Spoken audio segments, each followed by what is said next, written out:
Ayat 20 itu sama dengan ayat yang ke-7 mereka menuduh Nabi.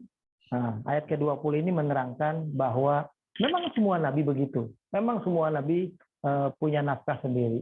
Dan dikatakan dalam sebuah riwayat itu memang para Nabi semua adalah rata penggembala ternak, ya supaya mereka bisa terbiasa mengendalikan sesuatu. Maksud nanti mengendalikan jemaahnya.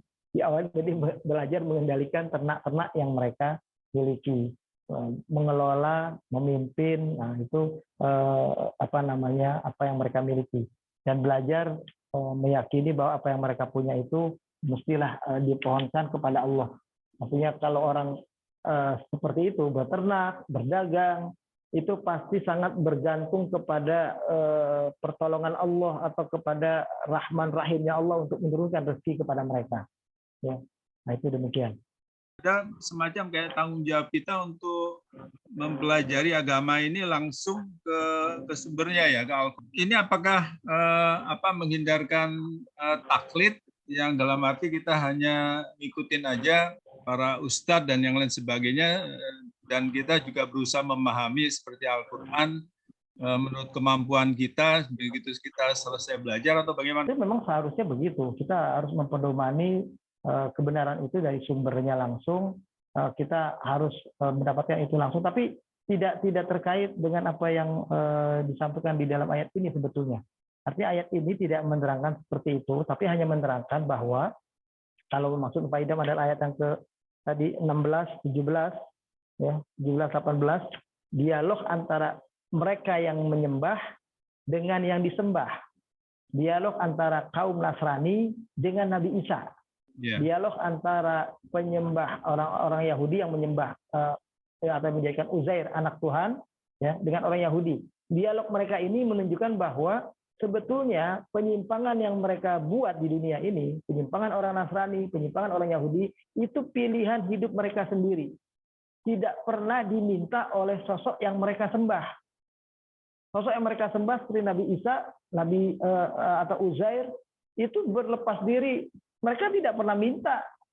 Karena Maha Suci Allah, kalau kami minta begitu, kami bersalah. Kami akan dapat azab dari Engkau ya Allah. Engkau Maha Tahu. Tidak mungkin mereka melakukan itu. Mereka bersih dari kesalahan seperti yang dituduhkan oleh orang-orang kafir itu, bahwa kami melakukan ini semua karena kami dikehendaki oleh mereka. Nanti kita akan ketemu nih di ayat berikutnya, ayat 25-30.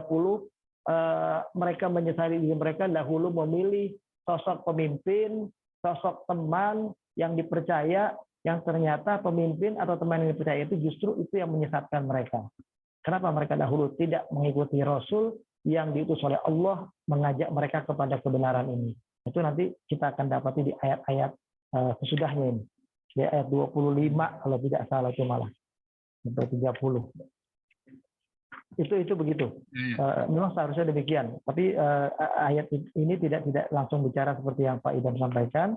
Hanya merupakan dialog antara orang yang selama ini menyembah kesembahan mereka, lalu Allah perlihatkan ternyata yang disembah itu bisa mengungkapkan sejatinya apa yang terjadi waktu di dunia, bahwa mereka sama sekali tidak terlibat dari perbuatan orang-orang itu. Katakanlah kalau sekarang ada orang yang memposisikan Nabi Muhammad secara berlebihan, sampai kedudukan Nabi Muhammad hampir sejajar dengan Tuhan, katakanlah begitu, maka itu bukan dari keinginan Nabi Muhammad. Nabi Muhammad tidak minta supaya kalian kultuskan saya, hormati saya berlebihan. Nabi Muhammad tidak minta begitu. Dibuktikan dalam keseharian Nabi Muhammad, beliau makan biasa seperti kalian, sama-sama bekerja, sama-sama berusaha, sama-sama sebagai manusia punya kewajiban-kewajiban sosialnya, kewajiban-kewajiban keluarga, ada istri, ada anaknya, tetap semua sama. Tidak berarti kalau dia nabi, dia minta dilebihkan, dihormati, sehingga akhirnya mendapatkan kedudukan yang tersendiri. Kayak kita kan kayak biasa begitu. Coba aja kita kalau lagi kumpul misalnya, bagi-bagi berkat tuh misalnya. Itu berkat semuanya begitu buat ustadz lain. Ustadz dapat 2, dapat 3, dapat 4 gitu. Kalau jemaah masing-masing dapat 1 misalnya. Agak dilebihkan gitu. Bukan berarti itu tidak boleh. Itu benih-benih sesuatu yang tanpa kita sadari bisa mengarah kepada kultus individu memposisikan ustadz itu atau ulama itu sebagai sumber kebenaran nantinya. Itu bahaya. Itu aja sebetulnya yang harus kita hindari. Padahal ulama itu sendiri tidak mau diperlakukan seperti itu. Dan dia tidak boleh mau. Kalau dia mau, dia dapat hukuman besar dari Allah. Kayak Nabi Isa, kalau dia senang disembah oleh orang-orang Nasrani seperti itu, Nabi Isa dapat hukuman besar. Nah, ternyata Nabi Isa sendiri tidak menginginkan dia diposisikan sebagai anak Tuhan. Itu begitu. Gitu pula dengan sosok kiai atau ulama atau siapapun, mungkin kiai ini sebetulnya nggak mau. Tapi kitanya yang memposisikan terlalu berlebihan terhadap kiai itu. Seperti Nabi Muhammad juga gitu. Itu kata-kata yang kalau dibaca di acara maulid, itu menyanjung Nabi berlebihan. Seolah-olah Nabi itu sosok yang sejajar dengan Tuhan. Padahal tidak. Ya, Nabi tetap adalah di bawah Tuhan. Tuhan adalah Al-Khaliq, Nabi adalah Al-Mursal, yang diutus. Nah, jadi beda yang diutus dengan Al-Mursil, yang mengutus. Allah itu Mursil, yang mengutus. Sementara Nabi adalah Al-Mursal, yang diutus. Nah, itu tentu saja ada perbedaan. Nah, walaupun itu kesannya ada sedikit kayak seolah tidak ada perbedaan. Para rasul itu diutus dari manusia biasa. Yang ingin saya tanyakan itu apakah kalau kami lihat para rasul itu kan mereka banyak diturunkan di Timur Tengah begitu. Mungkin bisa dijelaskan gitu, Ustaz. Tidak semua rasul diutus di Jazirah Arab. Bahkan ada yang di wilayah-wilayah sekitarnya. Katakanlah justru kalau nabi yang di Jazirah Arab itu hanya Nabi Ismail dan Nabi kita Muhammad Shallallahu Alaihi Wasallam. Yang lainnya ada di tempat yang agak ke utara sedikit, ya, daerah-daerah Syam, ya, daerah-daerah dulu. Kalau menurut sejarah dari Nabi Nuh alaihissalam itu turunan dari anak Nabi Nuh yang bernama Syam, ya. Kan ada Syam, ada Ham, ada Yafid, ya. Syam dan Yafid. Sementara yang dari keturunan Syam yang ada di Jazirah Arab, nah itu ya Nabi sebetulnya hanya itu saja, hanya Nabi kalau yang dari 25 hanya Nabi Ismail dan Nabi Muhammad SAW. Kalau mungkin pertanyaannya adalah kenapa di area sekitar Jazirah Arab, yaitu katakanlah sekarang jadi Yordania, Syria, Palestina, ya. Bahkan ada riwayat Nabi Adam itu sebetulnya di daerah India, ya. Nabi Adam itu daerah India di Hindustan sana. Itu adalah karena dulu komunitas umat manusia yang ada di zaman itu baru memang di daerah itu, sekitar itu yang banyak. Itu sebabnya. Jadi belum ada orang itu hidup di belahan mana-mana itu belum. Itu belum ada manusia. Jadi waktu itu diutus untuk manusia yang memang membutuhkan petunjuk itu. Itu sebetulnya itu. Akhirnya di beberapa tempat yang sudah mulai ada manusia, nah itu baru ada rasul lagi yang lain. Jawaban juga yang kedua, alasan yang kedua dari Imam Al-Qurtubi ketika ditanya hal yang sama seperti yang kepada saya, beliau menjawab bahwa karakteristik umat yang hidup di sekitar di tempat yang Nabi diutus pada waktu itu adalah umat-umat yang memiliki karakteristik yang apa namanya tidak mudah untuk menerima pembaruan, tidak mudah untuk menerima satu keyakinan baru. Tetapi ketika mereka bisa diajak kepada perubahan itu, maka mereka adalah orang yang paling kuat memegang amanah perubahan itu. Jadi mereka adalah orang yang tidak mudah apa namanya berubah-ubah. Ketika ini sebetulnya alasan yang disampaikan oleh Imam Al-Qurtubi dalam konteks kenapa Nabi kita Muhammad SAW diutus di Jazirah Arab, ya, itu jawaban beliau itu begitu. Jadi diantaranya kurang lebih seperti itulah alasannya kenapa Allah memilih daerah sekitar Jazirah Arab itu para Nabi diutus, meskipun yang kita tahu itu adalah informasi tentang Al-Quran yang menyebutkan 25 Rasul yang diutus. Padahal yang diutus oleh Allah itu lebih dari 25 utusan. Boleh jadi sisanya yang 120 ribuan itu di tempat-tempat lain. Nah, cuma karakteristiknya mungkin relatif sama ceritanya atau orang yang sangat mudah menerima sehingga akhirnya tidak perlu diungkap lebih jauh di dalam Al-Quran. Wallahu a'lam bishawab. Kait dengan ayat 20, mana dan kami jadikan sebagian kamu cobaan bagi sebagian yang lain. Ini artinya kan mungkin apa, teman kita atau seseorang juga atau keluarga kita gitu menjadi cobaan bagi kita gitu ya Pak Ustadz ya. Nah, Ya, kalau ya. kalau mereka menjadi cobaan bagi kita, ya mungkin kita akan menyikapinya, mungkin kita gagal gitu, mungkin kita tidak sabar, mungkin atau yang lain sebagainya yang mirip gitu.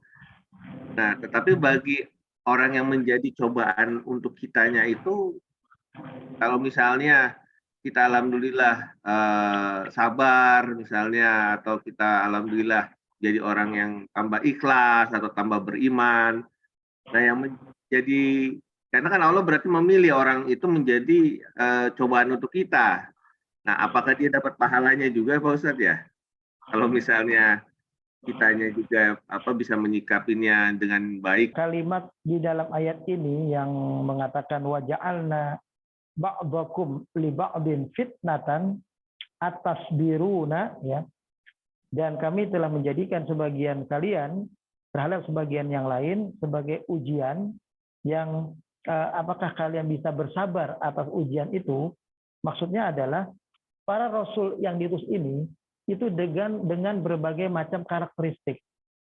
Para rasul ini mendapatkan respon dari berbagai macam umat. Ada yang mudah menerima, ada yang tidak menerima, ada yang kemudian umat itu punya sikap penolakan yang keras, ada yang bahkan bermaksud membunuh para rasul itu sendiri. Nah, semua ini maksudnya adalah buat kita, umat Nabi kita Muhammad SAW, ini adalah untuk menjadi pembelajaran buat kita.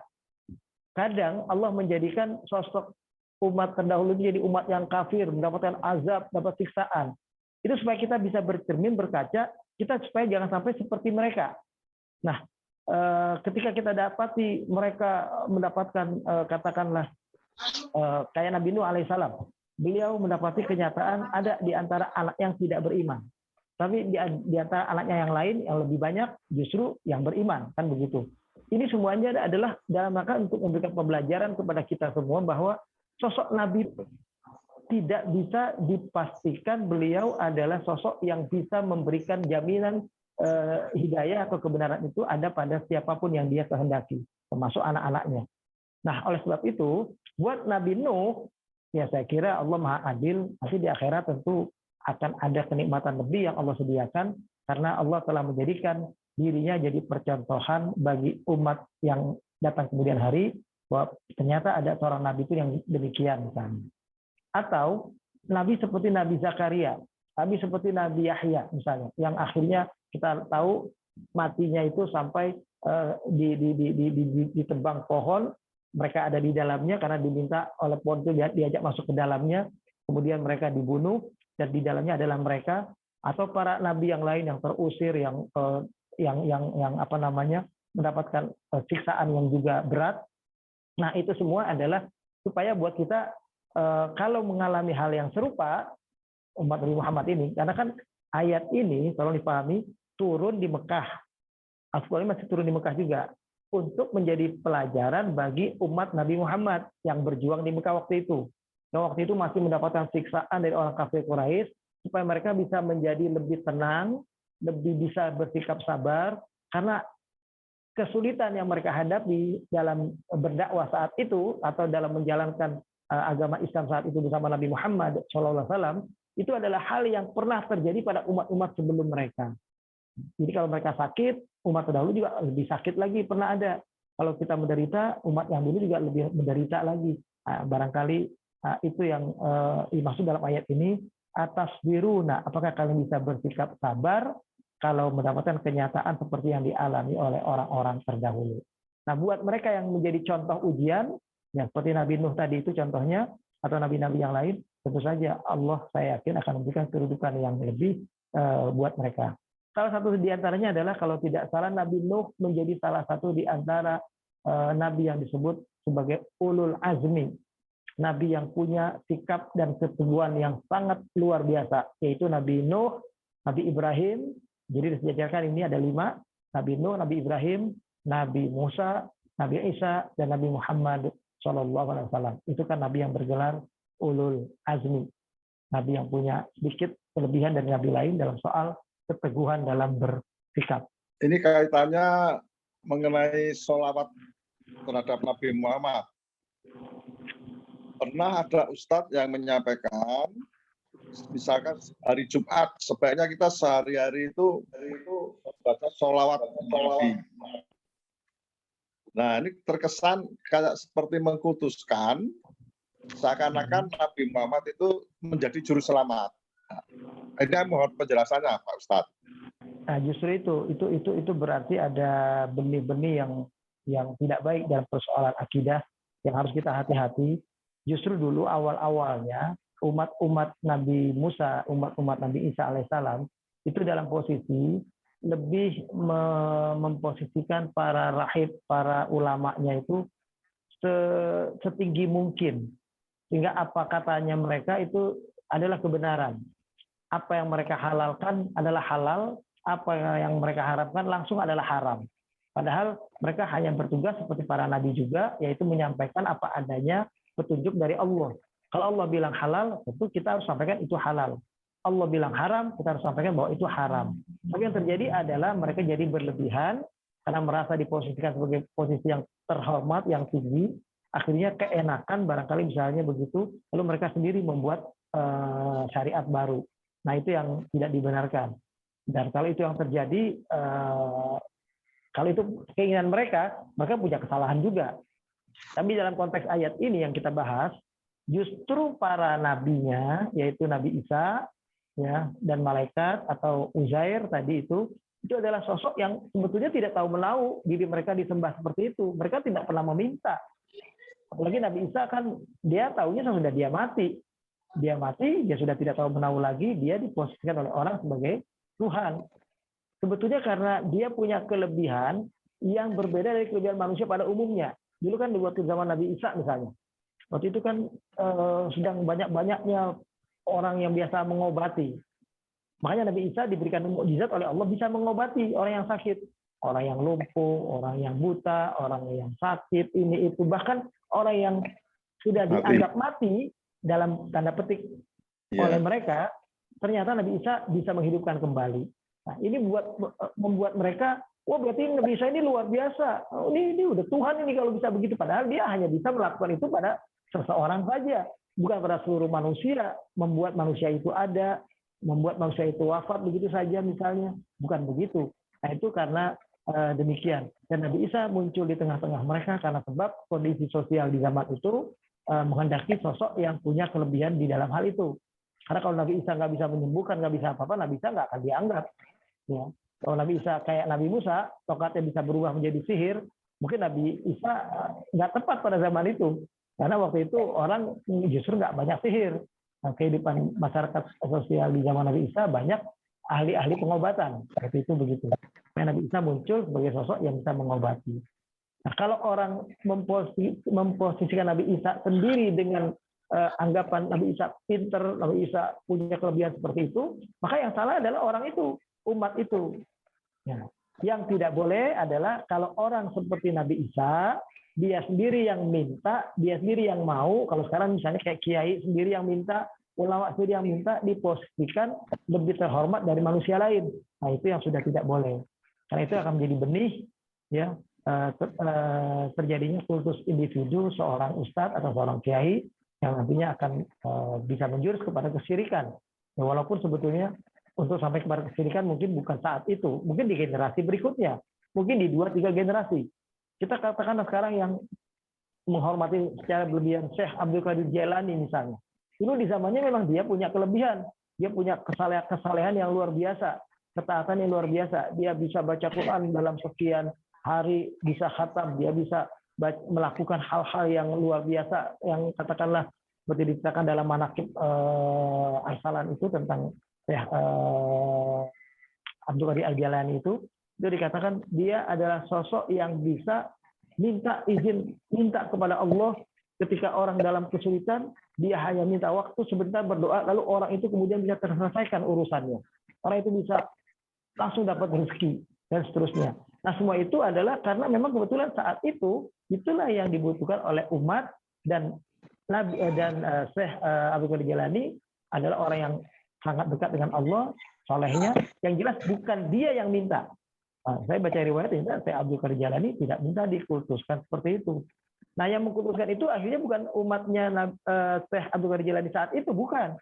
Tapi generasi-generasi sudah berapa abad sesudahnya, yaitu generasi kita sekarang ini misalnya. Dulu murid-muridnya pun tidak memposisikan seperti itu. Terkait dengan sholawat di hari Jumat pas hari penuh, Itu maksudnya kita dianjurkan lebih memperbanyak saja. Kalimat salawat itu sebetulnya kan apa saja. Kita baca sallallahu wasallam alaihi, atau kita baca Allahumma sholli wa sallim alaihi, atau salawatullahi wa salamu alaihi.